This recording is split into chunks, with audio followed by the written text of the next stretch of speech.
Ok, buenos días, jóvenes. Entonces, vamos a continuar con el capítulo 12, que es un capítulo sencillo y de transición. Es un tema que nos ayuda a nosotros a entender la próxima parte, que es la transcripción del mensajero.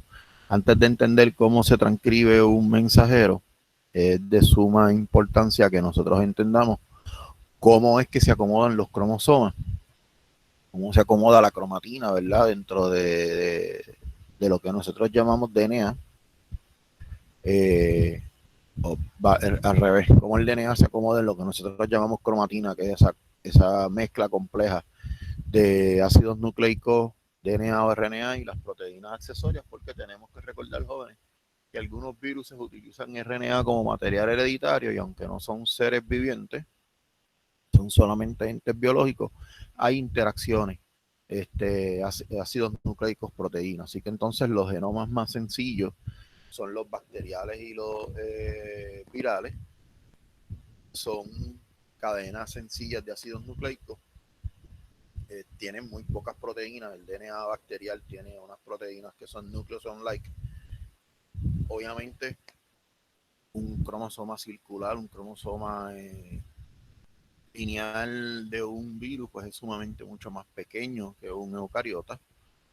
Van a contener menos información genética, ¿verdad? Por la complejidad de lo que estamos hablando. No es lo mismo comparar un organismo eucariota a un procariota, ni mucho menos comparar un procariota a un ente biológico. El cromosoma viral, pues ya habíamos mencionado que su material hereditario era DNA o RNA, puede ser de cadena sencilla, lo que se llama un single strand, puede ser de cadena doble, lo que se llama un double strand. Este puede ser circular o puede ser lineal. Así que ese material hereditario, jóvenes, es inerte. Él necesita una célula hospedera para entonces poder manifestarse por completo. Si no, pues básicamente es material hereditario que está ahí puesto sobre alguna superficie o esperando por un hospedero. Tiene que, ¿verdad? Eh, eh, todos estos organismos exhiben una capacidad de poner largos pedazos de DNA en pedazos pequeños. Y eso también lo van a hacer las bacterias y lo van a hacer las células eucariotas. Aquí tenemos una foto de un bacteriófago, ¿verdad? Sumamente sencillo. Este es el chafo o la cabeza. Este es el rabo proteico. El material hereditario está en su interior. Si nosotros cogemos ese material hereditario, ¿verdad? Rompemos el chaff de proteína y ponemos sales, vean qué larga es la molécula. Así que ya en los entes biológicos como los virus, nosotros estamos viendo, ¿verdad? El material hereditario es sumamente complejo versus el tamaño en donde está empacado. Aquí tenemos el cromosoma de coli, bien similar a la carátula del libro de nosotros. Esto que está aquí es la bacteria, se le da un tratamiento, ¿verdad? Para que el DNA se desenrosque y se suelte, y vemos la cantidad exagerada de DNA que hay versus lo que es el organismo per se. Así que de alguna forma este DNA se tiene que enroscar y tiene que haber proteínas mínimas en las bacterias, pero que ayudan a que éste se pueda enroscar de manera efectiva. Acá tenemos otra coli. Este se parece mucho, mucho a la carátula del libro de ustedes. Vean la cantidad de DNA que tiene. Es sumamente exagerada. El cromosoma bacterial entonces puede ser circular, de double strand, y está compactado en algo que nosotros llamamos nucleoide. El nucleoide es una región que tiene la bacteria, donde nosotros siempre vamos a encontrar lo que es el DNA de esta. ¿Okay? Así que entonces va a tener lo que son HU y las HNS, que son Histone-like Nucleoid Structuring Protein, que se van a pegar al DNA y de alguna forma van a generar interacciones con las porciones negativas del DNA, o sea, el grupo fosfato, para que este se compacte un poco más. ¿Sí? A distinción del cromosoma viral que necesita del hospedero para su replicación, el cromosoma bacterial puede libremente replicarse y transcribirse. Es decir, tenemos que recordar que las bacterias son seres vivientes y ellas tienen toda la maquinaria genética necesaria para no tan solo copiar el DNA, sino que pueden formar la pared celular y la membrana. Así que entonces vamos a ver cuáles son ese primer paso en la evolución que toma el DNA para poderse, ¿verdad?, mantener tan pequeño, ocupando un pequeño espacio cuando realmente es una molécula sumamente compleja en términos de toda la información que tiene y en términos de la estructura que sería si nosotros no lo compactamos. Así que entonces el supercoil DNA son moléculas circulares cerradas, ¿verdad? En vez de nosotros tener un círculo sumamente gigantesco, podríamos verlo como que la célula, la bacteria lo coge y forma muchos ochos, ¿verdad? Unas estructuras con un sinnúmero de dobleces formando un 8, y lo que hace es que cada vez que ella hace uno de estos 8 lo enrosca sobre sí mismo. Es algo similar, ¿verdad? A los sprints estos que ustedes usaban cuando chiquitos para llevarlo hacia un lado y hacia otro. Y aquí tenemos entonces una molécula de DNA lineal, ¿verdad? Esto es DNA que se abre. Ese sería el más pesado, porque es mucho más incómodo, ¿verdad? Para usted poderlo sedimentar. Aquí tenemos entonces DNA circular relajado. La figura C, ya el DNA se comienza a enroscar sobre sí mismo, y al final tenemos la estructura supercoil, que es la que nosotros vamos a encontrar básicamente cada vez que observamos el organismo. Si nosotros no le damos ningún tipo de tratamiento, eso es lo que nosotros vamos a mirar en el microscopio. Por eso es que no lo vemos. Si usted se fija, ¿verdad? Parece como si fueran unos lazos aquí. Esos lazos van a continuar y el DNA lo que hace es que se dobla. Se sigue doblando, ¿verdad?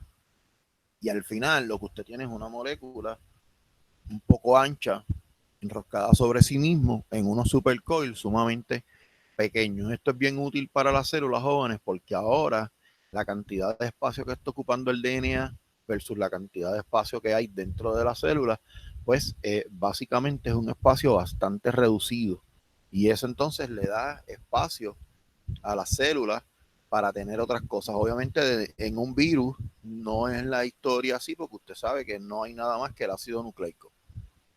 ¿Ok? Bien. Así que nosotros estamos hablando de un 8, nosotros estamos hablando que el DNA se enrosca sobre sí mismo. ¿Cómo nosotros nos aseguramos que esta estructura se forme y que se forme de manera coherente y que esto no forme un nudo, ¿verdad? Si recordamos en algún momento, cuando éramos más chiquititos, más pequeños, cuando volábamos una chiringa y se nos formaba un nudo, habían veces que había que botar el hilo. Eso le pasaría al DNA si no tuviese las topoisomerasas.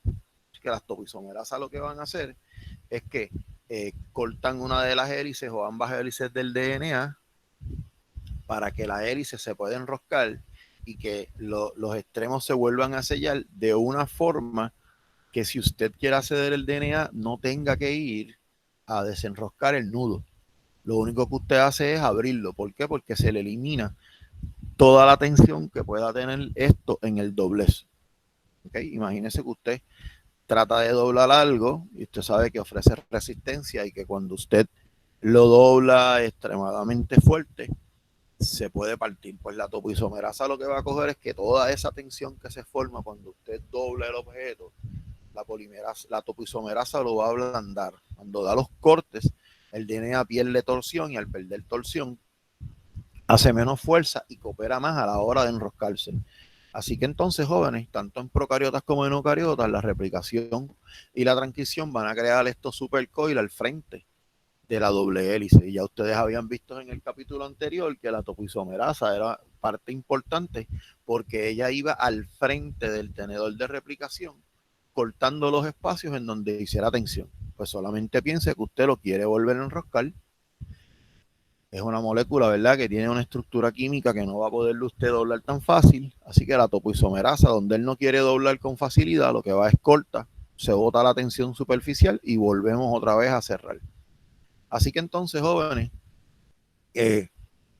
como nosotros comprendimos lo que era el cromosoma y todo lo demás, aunque nosotros aprendimos, ¿verdad?, que en mitosis el material hereditario se va a dividir, y la mitosis la vinimos a describir para el 1900, poquito más tarde, con todos sus detalles, todo lo que estaba pasando.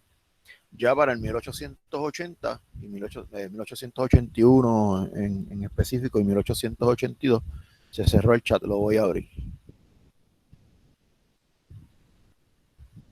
Eh, los cromosomas politénicos y los cromosomas Lambruch ya habían sido observados. Los cromosomas politénicos fue algo que usted vio en el laboratorio.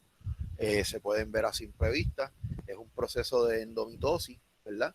Que ocurre en algunos insectos, en su glándula salival, en el recto, en el intestino medio y en los túbulos excretores. Son hebras de DNA que son de cientos a miles, que se pueden ver con un poco de tinción. Y eso lo que nos va a enseñar es esto que está aquí. Obviamente, ¿verdad? Nosotros utilizamos acetolceína en el laboratorio, que es un tinte que solamente me da patrones rojos y rositas, ¿verdad? Para las áreas activas y las no activas. Pero aquí estamos utilizando fluorescencia, donde yo puedo ver las áreas del DNA que están compactadas versus las áreas del DNA que no están compactadas. Obviamente, jóvenes, esto a mí me da una idea y me dice de que el DNA en algunos puntos está activo, en otros está inactivo, y donde está inactivo, él está sumamente enrollado, es decir, que es inaccesible para la maquinaria transcripcional. Estos cromosomas politénicos, ¿verdad? Como ya ustedes saben, son material hereditario que se replica en una cantidad de veces enorme sin dividirse las hebras, y también estos cromosomas politénicos mostraban lo que nosotros llamamos bandas e interbandas, pues ellos les llaman puff. Esos puff eran regiones donde el DNA se desenroscaba y se hacía visible. Así que en esa zona la transcripción estaba produciendo mensajeros de RNA. Esa es la figura 12.6 del libro de ustedes. Mírenlo aquí.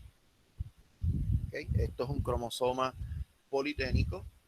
Esto está transcripcionalmente inactivo. Este está cerca de una zona activa, así que se tiene que desenroscar un poco. Y vean como ellos dicen que esto que fue lo que ellos observaron, una área que se abre, son hebras de DNA que se hacen accesibles para la maquinaria transcripcional.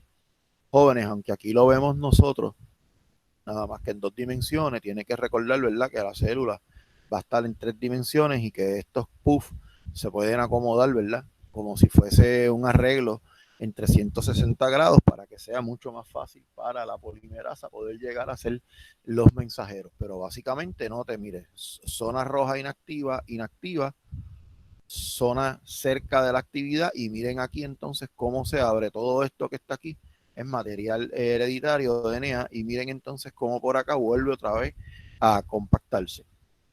Los cromosomas Lambruch, esos son DNA que tienen unos loops bastante pronunciados. Esos se encontraban en la mayoría de los ovocitos de vertebrados y en espermatozoides de algunos insectos. ¿Okay? Así que si usted busca ovocitos en la etapa del diproteno en profase 1, los va a encontrar en grandes cantidades. Y esa zona se demostró, al igual que en el cromosoma politénico, que eran zonas alteradas en términos de que estaban bien activas. Miren, aquí tenemos, ¿verdad?, un crossing over. ¿Qué es lo que hay aquí? Pues mire, cuando nosotros lo amplificamos, vemos un eje central y todos estos loops que ustedes están viendo aquí, jóvenes, son loops de áreas del DNA que están sueltas, que están accesibles para poder ser transcritas. Esto se observó en el 1882 y no se sabía absolutamente nada de que esto era DNA activo. Bien, así que mucho antes de nosotros conocer el ciclo celular, mucho antes de nosotros conocer cómo el DNA se replicaba, o sea, mucho antes de conocer tantas cosas, ya eran tan obvios estos cromosomas que se hacían a simple vista. Bien, pero el hombre, pues entonces desconocía que eso era material hereditario. Solamente se sabía que estas estructuras, ¿ves? Las vemos aquí, estaban dentro del núcleo. Entonces vemos que las bacterias organizan su DNA de una manera sencilla, no tienen un núcleo, la cadena es una sola. Eso facilita bastante el proceso, porque de lo que estamos hablando es de una sola hebra de DNA que se va a enroscar sobre sí misma. Usa una topoisomerasa que lo corta y lo ayuda para acomodarse. Así que eso es sumamente sencillo. Pero entonces nos lleva a nosotros a los eucariotas. ¿Y qué nosotros sabemos de los organismos eucariotas? Pues bueno, lo primero y lo más primordial, jóvenes, es que básicamente los organismos eucariotas poseen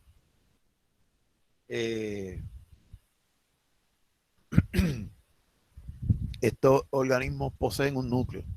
¿Okay? Así que entonces, dentro de la célula yo voy a tener un espacio de confinamiento para el DNA, que a su vez es mucho más pequeño que la célula porque el núcleo está adentro de la célula. Así que ahora el DNA tiene que estar confinado a un espacio dentro de un espacio. Es decir, el DNA que está dentro de la célula en un organismo eucariota tiene que quedar confinado dentro del núcleo. Y eso presenta un reto. ¿Cómo yo hago que yo siendo eucariota voy a tener mayor cantidad de material hereditario, no precisamente más genes? Porque recuerden que los organismos eucariotas presentan cromosomas lineares. Al presentar cromosomas lineares, tengo más de uno. Soy diploide, tengo dos. Ahora tengo el doble del material genético. Ahora lo tengo que acomodar, ¿verdad? Para que no se salga del núcleo. Pero tengo que acomodar más de una hebra. Ahora tengo que acomodar varias. ¿Cómo yo resuelvo esto? Pues bueno, comencemos, ¿verdad? Añadiendo vocabulario. Y ya vamos a hablar de cromatina. La cromatina, ¿verdad? Es lo que realmente nosotros estamos viendo en interfase cuando el cromosoma se desenrosca y se descondensa. Durante la interfase, esta cromatina está dispersa por todo el núcleo. Durante la división celular, la cromatina se condensa y se aprieta en lo que nosotros vamos a llamar cromosomas, porque si nosotros añadimos los tintes mientras la célula está en interfase, tenemos que recordar que no vamos a ver absolutamente nada.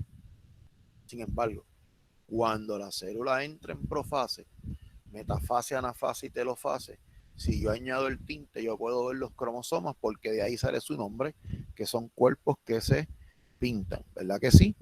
Pues bien, ¿cómo es que entonces esto se compacta? ¿Cómo es que se hace visible? Lo primero que tenemos que saber es que nosotros tenemos unas proteínas accesorias a las que llamamos histonas. Estas histonas existen en un octámero, es decir, existen en pares. El DNA se va a enroscar sobre estas histonas y estas histonas, ese octámero está compuesto por dos unidades H2, 2H2A, H2B, H3 y H4. Aunque de entrada aquí le mencionan la H1 como parte de las histonas, la H1 no es parte del octámero, la H1 está fuera del octámero. Una particularidad que tienen las histonas jóvenes, asumiendo que la molécula del DNA, los nucleótidos son conservados, adenina, timina, citosina y guanosina, todos tienen un grupo fosfato y ese grupo fosfato carga consigo una carga electronegativa bastante fuerte. Así que entonces la naturaleza lo resuelve de la siguiente forma. Va a poner grandes cantidades de lisina y arginina, que son aminoácidos cargados de forma positiva.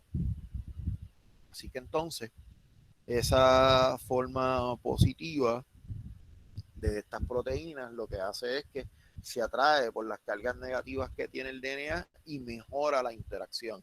Hace que el DNA se enrosque con más fuerza porque ya no tan solo la, la, la proteína hace que se asocie y el DNA busca asociarse, sino que ahora tú le das un extra. Mira, tengo muchas cargas positivas para tus cargas negativas y como las cargas opuestas se atraen, se aprietan y entonces van a formar lo que se llama un nucleosoma. Aquí tenemos entonces, ¿verdad?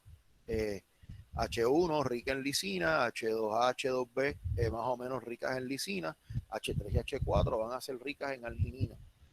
Bien, así que entonces el nucleosoma es una estructura, ¿verdad? Que está en la figura 12.8, son figuras esféricas porque el DNA se enrosca sobre estas estructuras formando lo que parecería ser las cuentas de un collar de perlas. Por eso es que se llama beds on string, son pelotas en una cuerda o cuentas en una cuerda. Se condensan varias veces, ¿verdad? Para formar lo que se llama una cromátida. Es decir, cuando nosotros vemos una cromátida, un cromosoma, en profase, metafase, anafase o telofase, lo que realmente estamos observando es material hereditario enroscado sobre sí mismo. Cuando estas proteínas histonas forman estos nucleosomas, ya el DNA, ¿verdad?, se comienza a enroscar y el DNA entonces va perdiendo tamaño y cuando él se enrosca, estos nucleosomas se enroscan sobre sí mismos, se alcanza un nivel máximo de compactación. Y esto es lo que les dice el bits on string, ¿verdad? Parece, voy a abrir el chat otra vez. estos bits on string, ¿verdad? Esto que está aquí son nucleosomas. Cada nucleosoma de eso enrosca más o menos cerca de 200 nucleótidos.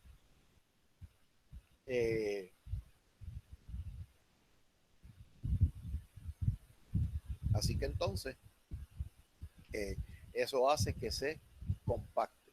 En términos de lo que yo les acabo de decir, que es lo que está sucediendo, pues miren, jóvenes, aquí nosotros tenemos el DNA, ¿verdad? Y el DNA ya tiene per se sobre sí mismo un punto de compactación. ¿Cuál es ese punto de compactación? La doble hélice rota, ¿verdad? Sobre sí misma. La doble hélice rotar va a crear lo que nosotros llamamos el major groove y el minor groove. Así que el DNA no está en una cadena como si fuera una escalera, ¿verdad? Eh, si usted coge una escalera y le da vueltas como se rompe el DNA, ahora esa escalera se compacta, ¿verdad? Así que básicamente ese es el primer nivel de compactación que tiene el DNA, enroscarse sobre sí mismo. Luego de eso, jóvenes, llegan las histonas. Aquí está el nucleosoma, ¿verdad? Compuesto de lo que es H2H, H2B, H3 y H4. Luego aquí vemos la H1 que le llaman Spacer DNA o la Linker DNA, que es la que va a mantener que esta hebra se mantenga unida a esta hebra para evitar que ahí se abra. ¿Okay? Así que esa molécula le dicen linker porque va a evitar que esta hebra que está aquí y esta que está aquí formen una línea. Cuando ella se pega ahí, ella agarra un poquito aquí, agarra un poquito acá, va a formar con un pequeño lazo aquí y los mantiene unidos. Le dice que hay 147 pares de bases del DNA en cada octámero. Así que si un nucleosoma tiene 200 pares de bases, jóvenes, las otras 53 bases están en la región del linker, que es en la región del H1. Luego de eso, jóvenes, ¿qué hace el DNA? En este espacio aquí, el loop domain, es que las histonas comienzan a dar vueltas. Así que van a formar una hélice secundaria, mírenlo aquí. Ahora en esa hélice secundaria, el DNA se enrosca más, esa es la fibra de los 30 nanómetros. Y ahora esa fibra de los 30 nanómetros vuelve y se enrosca sobre sí mismo y es lo que nosotros llamamos la fibra de cromatina de 300 nanómetros de ancho, es decir, 10 nucleosomas que formaron el core de los nucleosomas en la estructura P, aquí, se enroscan sobre sí mismos y hacen un túnel. Así que si usted mira por aquí adentro en esta fibra, usted puede ver de un lado a otro. Luego de eso, tenemos los cromosomas en metafase, que es que esta fibra, ayudada por las láminas nucleares, que son unas proteínas que están dentro del núcleo que interactúan con el DNA, van a hacer que estos fibras de 300 nanómetros se enrosque sobre sí mismo para formar lo que se llama una cromátida que tiene 700 nanómetros y un cromosoma en metafase per se es una fibra de ácidos nucleicos de 1400 nanómetros. Por eso es que se hace visible a los humanos jóvenes. Si usted se fija, él sigue enroscándose sobre sí mismo, llegan las histonas y lo enrosca formando los nucleosomas. Luego estos nucleosomas se vuelven a enroscar sobre sí mismos, forman el puente y ahora ese puente hace los loop domain, que son loops de esta misma fibra que se siguen enroscando hasta formar el cromosoma. Así que básicamente, jóvenes, en este punto es visible a los humanos con unos tintes. En este punto usted sabe que en interfase no hay forma de usted poder ver el ADN. Bien. Esto entonces trae un detalle, jóvenes. ¿Cómo yo acceso, volviendo a esta figura, cómo yo acceso los genes? Porque los genes quedan aquí. Ellos están aquí. Y ya yo veo que aquí hay unos nucleosomas. Vamos a poner que el gene que yo quiero transcribir está aquí, pero ahí están los nucleosomas. Y yo les dije a ustedes que el DNA estaba sumamente contento, feliz con este asunto de que tener las histonas, porque las histonas tienen cargas positivas. ¿Cómo es que el DNA se enrosca sobre sí mismo? Brian, el DNA se enrosca sobre sí mismo porque básicamente es forzado por otras proteínas accesorias que forman la cromatina. ¿Okay?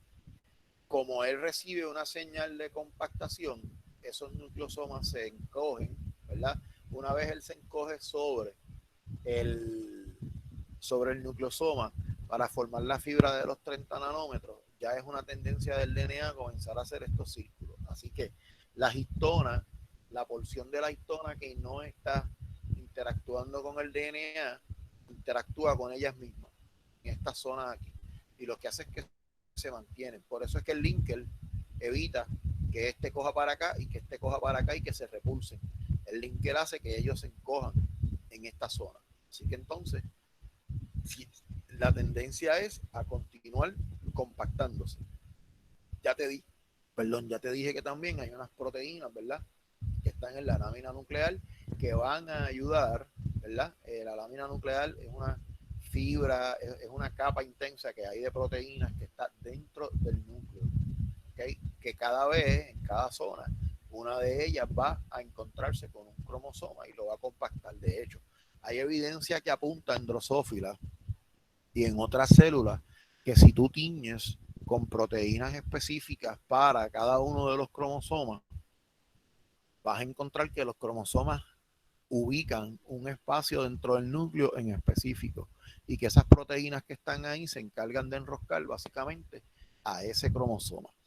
Bueno, volviendo a lo que es el remodelaje de la cromatina, dado que estas interacciones DNA-proteína hacen que el DNA se compacte, tiene que haber un momento en el que si la célula necesita un gene que está enroscado sobre las histonas, formando el nucleosoma, se tiene que permitir su transcripción, ¿verdad? Así que, ¿cómo yo permito eso? La cromatina va a recibir señales para que se relaje y para que exponga regiones del DNA hacia las proteínas reguladoras, que son las que van a llevar a cabo el proceso de replicación y el proceso de transcripción de un mensajero. Y tiene mecanismos, ¿verdad?, que se pueden revertir de inactividad. Es decir, cuando yo formo heterocromatina, la heterocromatina me dice a mí que la transcripción es baja, pero ¿qué tal si yo necesito genes que se transcriban? Si ustedes recuerdan, cuando nosotros hablamos en el laboratorio de los cromosomas humanos, nosotros hablamos que el cromosoma X de la mujer se inactivaba y formaba un cuerpo barra, ¿verdad? Eso todos lo tuvieron que haber visto en el lab. Pero había un detalle y había una imagen que era un poco contradictoria, y era aquella imagen que nos decía que habían 6 genes que, aunque fuera cuerpo barra, se transcribían. Es decir, aún en el nivel más alto de compactación del material hereditario, yo tengo que tener acceso a los genes que están ahí en el DNA. Así que entonces, lo que se llama la superhélice, ¿verdad? Son twists and turns, que son roscas y vueltas de la superhélice del DNA alrededor de las histonas. Así que esa es la forma principal de nosotros enroscar el DNA, y aún así esa forma no es visible al ojo humano. ¿Okay? Las histonas no estructurales, que es en los rabos, la H1, no es parte del dominio del nucleosoma. ¿Okay? Lo que hacen estos rabos, ¿verdad? Esa proteína del rabo, es que evita que se formen chichones y que el DNA se escape de donde está, que trate de formar, ¿verdad?, otras estructuras secundarias y terciarias entre los nucleosomas y las proteínas. Eso se evita por completo. Así que mírenlo aquí, miren las histonas, H2A, H2B, H3 y H4 están en pares y vean cómo da la vuelta. Ningún problema. El problema está cuando él abandona esto hacia el próximo nucleosoma. Eso nosotros lo resolvemos con la H1. Bien. ¿Qué modificaciones yo puedo hacer para que el DNA sea accesible? Pues jóvenes, miren, las histonas, nosotros dijimos que tenían unos rabos positivos, ¿verdad que sí? Arginina y lisina principalmente. Pues para que el remodelaje de la cromatina sea posible, yo lo que hago es que utilizo sistemas en donde enzimas específicas van a ir sobre las histonas de la región del DNA que yo quiero transcribir. Por ejemplo, acetilaciones. Yo pongo grupos acetilos para que sea más difícil la interacción de DNA-proteína. Yo puedo poner metilaciones sobre las histonas y eso hace que se inactive mucho más aún. Y puedo fosforilar, que entonces son señales energéticas que le dicen, mira, aquí va a suceder algo. Bien. Ok. Así que la acetilación, la histone acetiltransferase, lo que va a hacer es poner grupos acetilos, ¿verdad?, a los grupos cargados de forma positiva y neutraliza esa carga. ¿Qué sucedería o qué sucede cuando yo neutralizo esa carga? A ver, si alguien tiene alguna idea, ya sea por el chat o si tienes una idea, abres el micrófono y lo tiras para ver qué ustedes entienden por esto. Yo le pongo un grupo acetilo a las cargas positivas. ¿Qué estaría pasando ahí entonces en la interacción de DNA histona?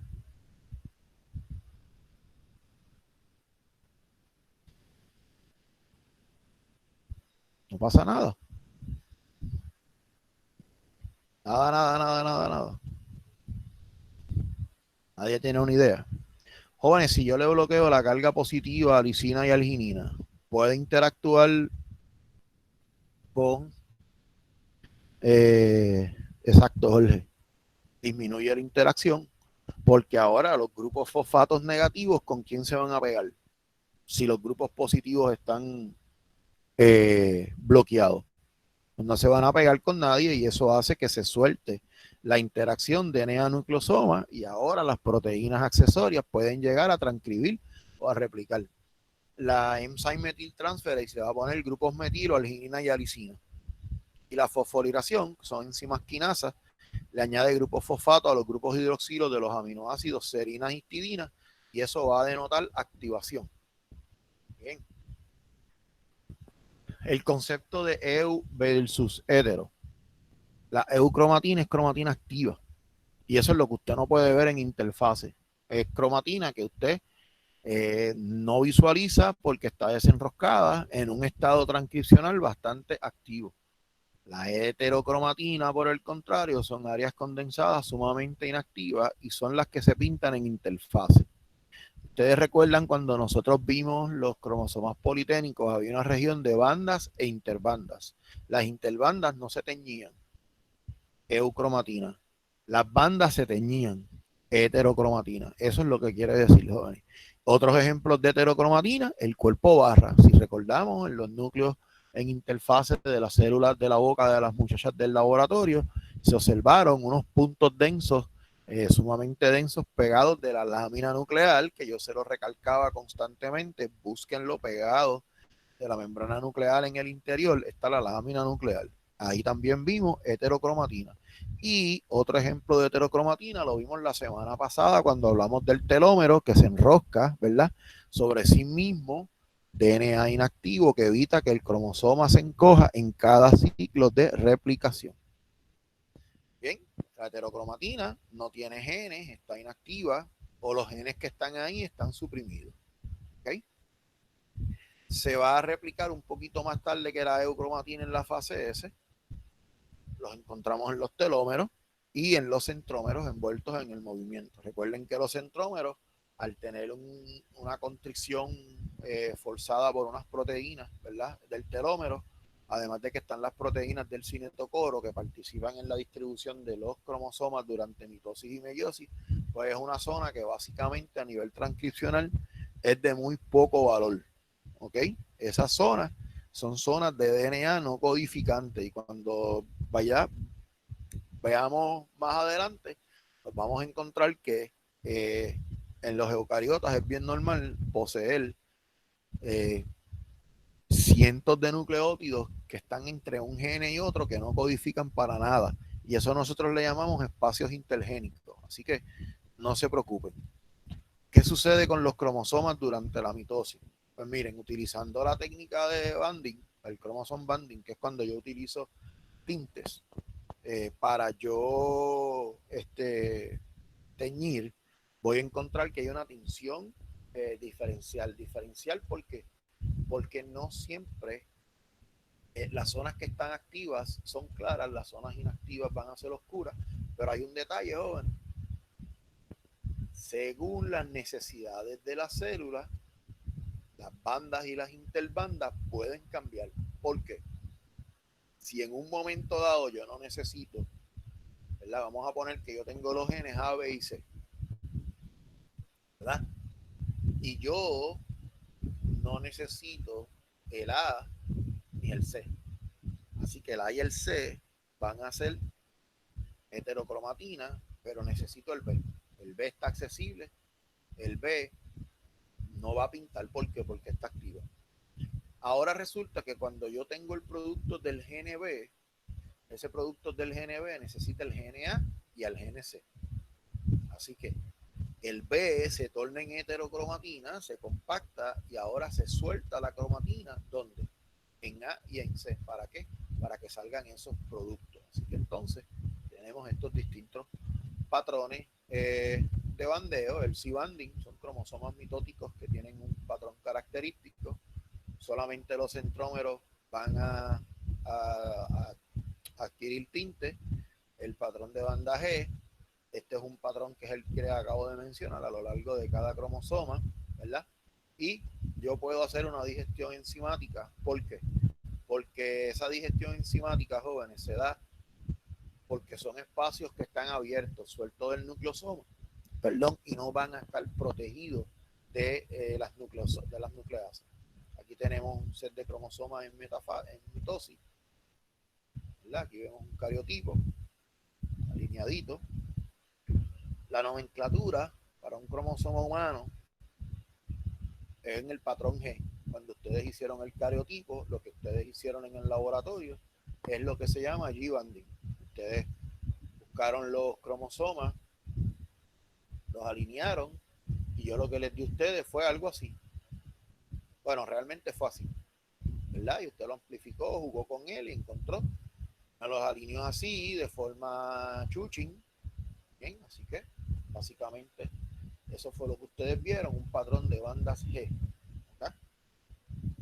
La próxima imagen lo que nos muestra, algo que ya usted había visto, es un cromosoma X, sus distintas bandas y regiones, el brazo P porque es petit, la banda 22, sus bandas 3 y así por el estilo. Siempre el centrómero va a ser una zona de heterocromatina y en esta zona aquí son secuencias de ADN que realmente no poseen casi o ningún gene que se necesite para el funcionamiento de la célula. ¿Okay? A lo que voy, ¿verdad? Y a lo que les mencioné, jóvenes, es que los genomas eucariotas tienen, ¿verdad?, unas secuencias complejas y van a tener secuencias que son repetitivas. ¿Qué son secuencias repetitivas? Secuencias que están muchas veces dentro del cromosoma eucariota. ¿Okay? Algunas categorías de este DNA repetitivo, pues miren, dentro de los DNA repetitivos tenemos los altamente repetitivos. Altamente repetitivo DNA satelital. Esos están pegados en los cromosomas, en los brazos P de algunos cromosomas. Medianamente repetitivo, tenemos lo que son tándem, que son bloques. Microsatélites, minisatélites y multiple copy genes. ¿Qué quiere decir eso, jóvenes? Miren, los RNA ribosomales, usted no puede tener un solo gene. ¿Ok? Usted no puede tener un solo gene de RNA. ¿Por qué? ¿Se imaginan? ¿Se imaginan que ocurra una mutación? Y ahora tú te quedaste sin ese gene. Estaría pasando que tú no puedes volver a hacer una proteína. Tú como individuo, ya hasta ese momento llegaste. Porque si no se ensamblan los ribosomas junto con las proteínas ribosomales, no se puede traducir el mensajero del lenguaje de nucleótidos a aminoácidos. Así que, ¿cómo yo resuelvo este asunto de tener una gran cantidad de, eh, de genes tan importantes y que yo no los pierda? Pues mira, tengo muchas copias. Así que del gene de 5S, 5.8S, 18S y 23S, de ese tengo muchas copias. Se me daña una, no importa porque tengo muchas. ¿Okay? Los minisatélites y los microsatélites, esos son secuencias del DNA que están asociadas a unos espacios específicos en el DNA. También tenemos los retrotramposones que están dispersos por todo nuestro genoma.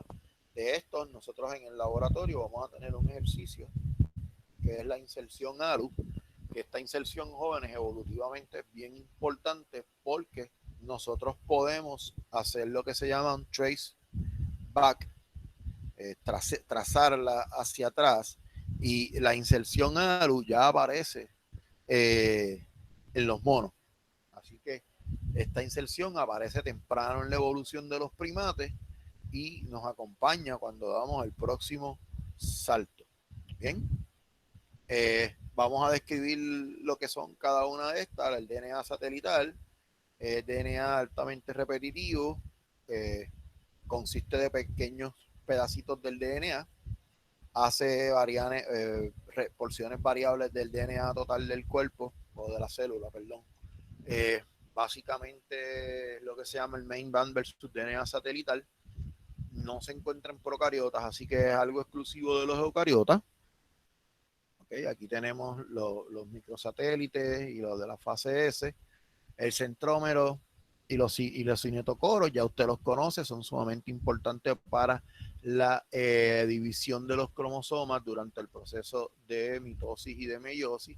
El cinetocoro, pues usted sabe que por ahí es que las fibras del uso mitótico van a atravesar el cromosoma para asegurarnos una distribución igualitaria, así que esas zonas, pues sabemos que son secuencias de DNA que están conservadas porque las proteínas del centrómero y las del cinetocoro también son conservadas, y usted no puede tener proteínas conservadas pegándose de distintas regiones. Así que en esas zonas, jóvenes, los cromosomas poseen secuencias repetitivas.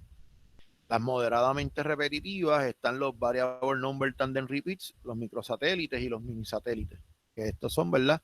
Short tandem repeats, que son poquitos dentro del genoma, pero están ahí y tienen una función. Los variable number son regiones repetitivas que pueden ir desde 15 hasta 100 pares de bases de largo.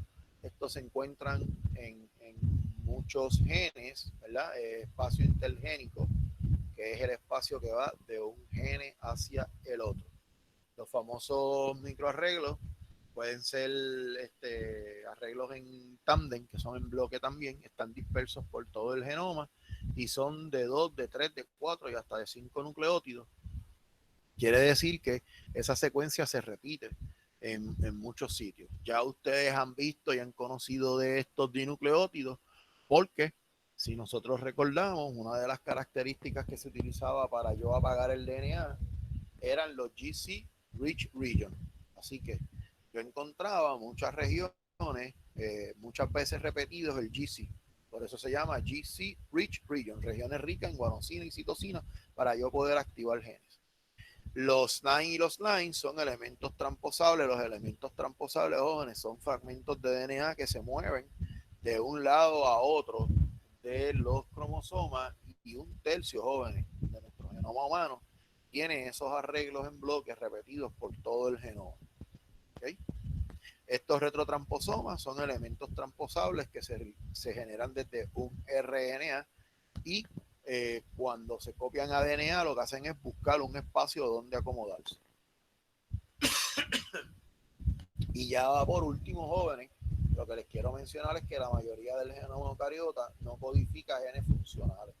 ¿Qué son genes funcionales? Genes funcionales son genes que me van a dar proteínas, ¿okay?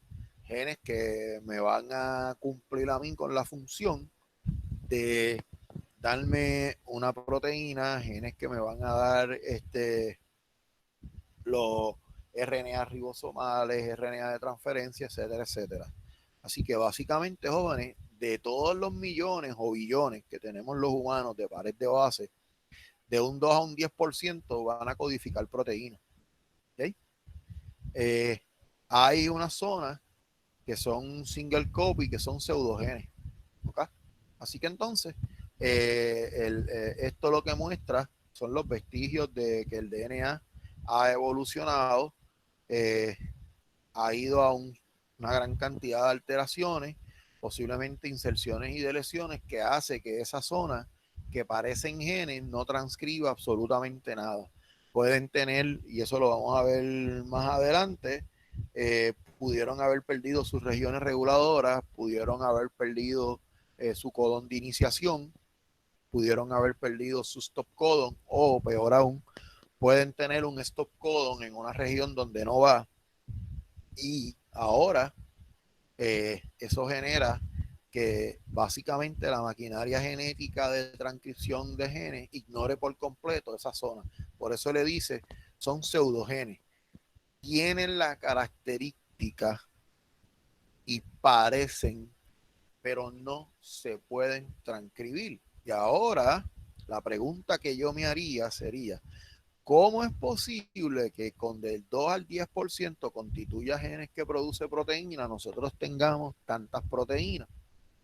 Bueno, en el próximo capítulo, que no lo vamos a cubrir hoy, va a ser y vamos a mirar algo bien interesante. Y es que cuando se madura el mensajero, en el proceso de maduración del mensajero, nosotros, los eucariotas, vamos a tener unas regiones que ustedes conocen como intrones y exones. Y, aunque me estoy adelantando un poco, eso es lo que se llama rearreglo o shuffling, ¿verdad? Eso es lo que quiere decir que un gene que tiene, vamos a ponerlo así conservadoramente, que tenga 6 intrones, ese gene posee 7 exones, ¿verdad? Y se forma un fenómeno bien interesante en términos de cómo la célula optimiza el uso de su genes.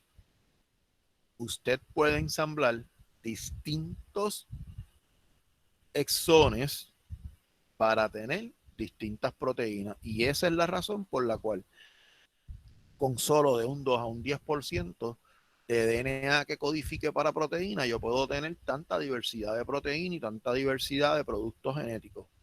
Y la clave está en donde, en esas regiones que mencionamos acá, que son pedazos de DNA que están metidos dentro de el genoma que no codifican para nada. Eso me permite a mí remover los intrones, y cuando yo remuevo los intrones, acomodo los exones como yo quiera. Vamos a poner que yo puedo sacar la proteína con los exones del 1 al 7. Y esa es la proteína 1. Pero si yo voy del 1 al 6, esa es la proteína 2. Si yo voy del 1 al 5 y quito el 6 y pongo el 7, ya eso es otra proteína. Pero eso lo vamos a ver en el próximo capítulo. Bien, jóvenes. Hasta aquí entonces la clase de hoy. Ya pronto subimos la grabación. Si alguien tiene dudas, les aconsejo que aprovechen el tiempo que les está restando, los próximos minutos, 20-25 minutos, en lo que van a su próxima clase. Les aconsejo que empiecen a leerse ya el capítulo 13, porque los próximos capítulos, jóvenes, suben la complejidad. Y pues obviamente ya sabemos que muchos profesores les han cambiado la dinámica en sus cursos, así que yo se los estoy diciendo desde ahora para que no los coja por sorpresa. No es que nosotros la vamos a subir la intensidad ni nada por el estilo, pero tienen que estar ustedes claros de que va a subir. Cuando les digo que va a subir es que el tema es bien, bien complejo. Ok, jóvenes. ¿Dudas?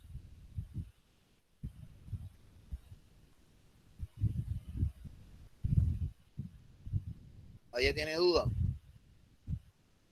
Miren, esta gente parece que está en mute o no me escuchan.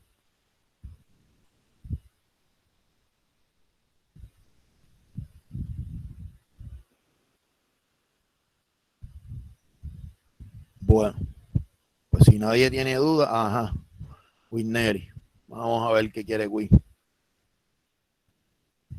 No, todo eso yo voy a ir, de hecho, los voy a desaparecer. Gracias por acordármelo. No, todo eso cambia. Porque hay que añadirle una semana más.